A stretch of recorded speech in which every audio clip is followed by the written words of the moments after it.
Le gouvernement vient de déposer à l'Assemblée nationale un projet de loi intitulé « Projet de loi instituant un régime pérenne de gestion des urgences sanitaires ».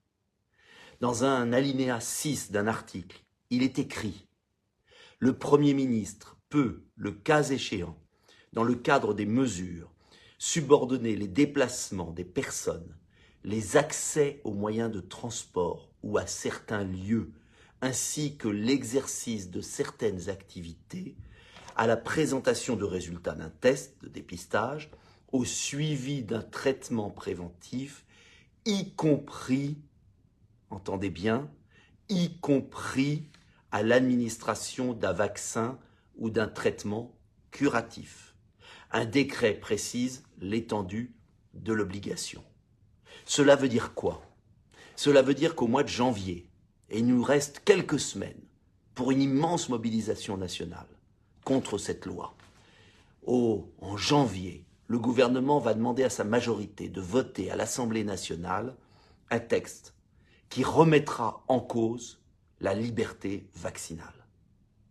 Le président de la République s'est engagé à ne pas obliger les Français à se faire vacciner par un vaccin dont on ne connaît ni la composition, ni le procédé, qui a été réalisé dans la précipitation, qui n'est pas un vaccin, mais une thérapie génique, c'est-à-dire une utilisation de l'ARN pour aller dans les cellules. C'est sans précédent. Alors oui, je vous le dis, il y a la tentation, par ce gouvernement comme par beaucoup d'autres, de vous imposer un vaccin dont on ne connaît rien. Monsieur Vaccin, monsieur Fischer, professeur Fischer, du gouvernement, le monsieur Vaccin du gouvernement a dit clairement, qu'on ne savait pas si ce vaccin empêchait d'être porteur du virus, et qu'on ne savait pas si ce vaccin empêchait de le transmettre, et qu'on ne connaissait pas les effets secondaires.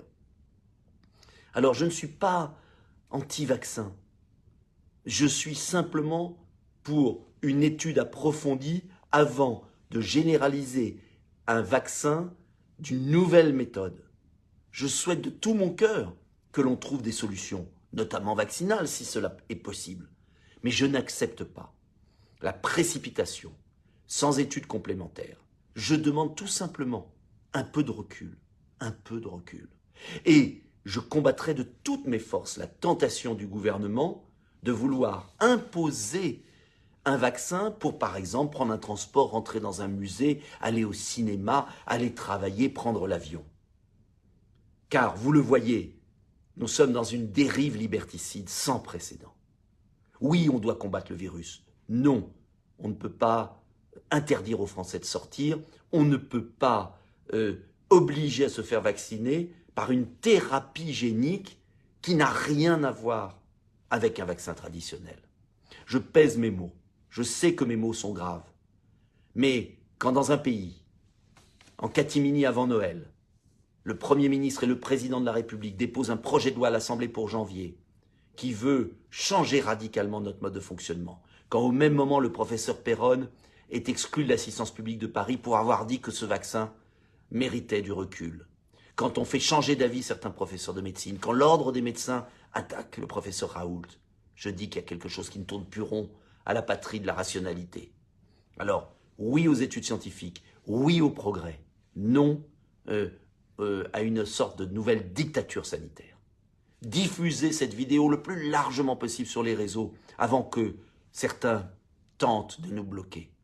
Il faut que les Français soient au courant. Écrivez à tous les parlementaires dès maintenant.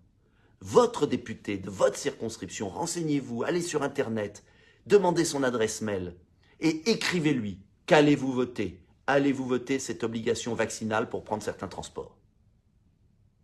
Courage. La liberté triomphe toujours dans notre pays. La liberté et la rationalité. Voilà. Alors, à bientôt. Diffusez cette vidéo. Aidez-moi. Nous ne sommes pas si nombreux dans la classe politique à dire la vérité, ou du moins à exprimer une vérité. Et je souhaite que notre démocratie reste une démocratie. Bonne journée malgré tout.